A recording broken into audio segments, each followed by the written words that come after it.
ururka dhalinyarada ee degmada Yogoori ee gobolka Sool ayaa waxay qabteen munaasabad ay ku xusayaan sanad guuradii saddexaad ee ka soo wareegatay markii la aasaasay ururkaasi.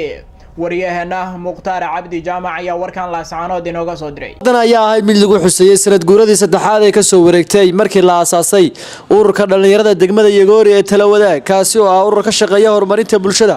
waxaa munaasabadaasi oo ahayd mid sare loo soo agaasimay ka soo qayb galay maayirka degmada Yogoori maayirka degmada Laascaanood ee Suduwa ciyaaraha gobolka Sool iyo marti sharaf kale oo tiro badan kuwaas oo lagu casuumay munaasabada sanad guuradii saddexaad ee ka soo wareegtay ururkaasi. ugu horreyn gudoomiyaha ururka ayaa ka warbixiyay waxyaalihii uu qabsoomay intii ururku jiray. ururku wuxuu ka bilaabay waxqabadkiisa koobaad awalan wacyigelinta dhalinyarada iyo ardayda waxbarashada. ururku wuxuu wax ka qabtay isboortiga oo tartamo iyo koobab ka hirgeliyay. wuxuu kale wax ka qabtay ururku gabyaka degmada Yogoori oo burbur baahsan iyo waxyeelo biyuhu ay u geysteen uu wax qabad baahsan ka fuliyay oo cagaf geliyay. biriishka degmada oo burbursan wax qabad fiican ururku ka fuliyay. ururku wuxuu in badan ka qayb qaatay nadaafadda deegaanka isaga oo la kaashanaya maayirka degmada iyo guddida.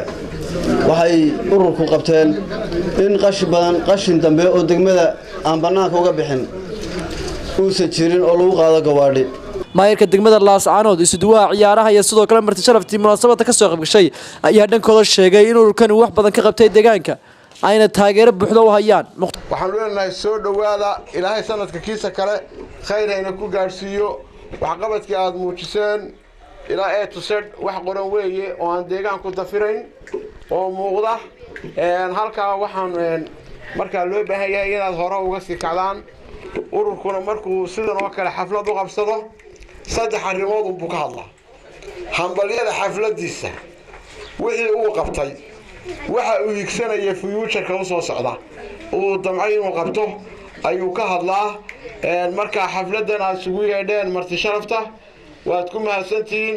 ka maqnaanta qurba jooga deegaanka waa waxa deegaankooda dib uga dhigay degmooyinka dhulbahante wirwid talaax kalbayd boocame saxdheer tulooyin bay ahayn heerkay maanta joogan jaamacada laga dhagax dhigaa.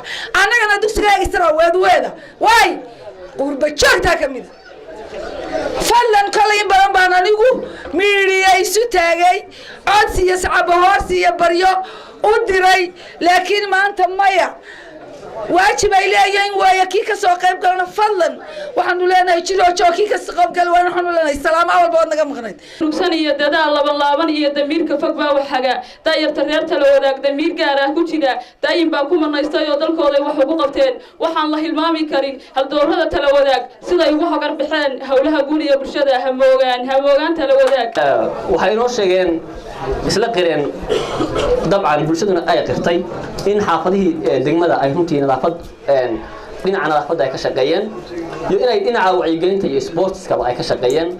dabcan runtii waan ku bogaadinayaa waana ugu hambalyeynaya waxaan leeyahay hambalyo. waxaan leeyahay waxa guuleystay ma aha ururka Talawada oo kaliya waxa guuleystay Yogoori baa guuleysatay waxa guuleystay shacabka guuleystay waxa guuleystay xukuumadda guuleysatay waxa guuleysatay duqa degmada Yogoori baa guuleystay waxaas horumar oo laga sheekeeyay dhamaanteen waynu wada guuleysanay. waxaan halkan maanta ka sheegayaa in sanadka cusub bisha January dabayaaqadiisa inay noo iman doonaan nalal ku shaqeeya cadceeda oo muddo 7 bilood laga joogana meesha laado magaalada Tukaraq qayb kamida aan u ballan qaadnay in iyana maanta nalalka in February halka yimaadaan aan ballan qaadana hadii ayno.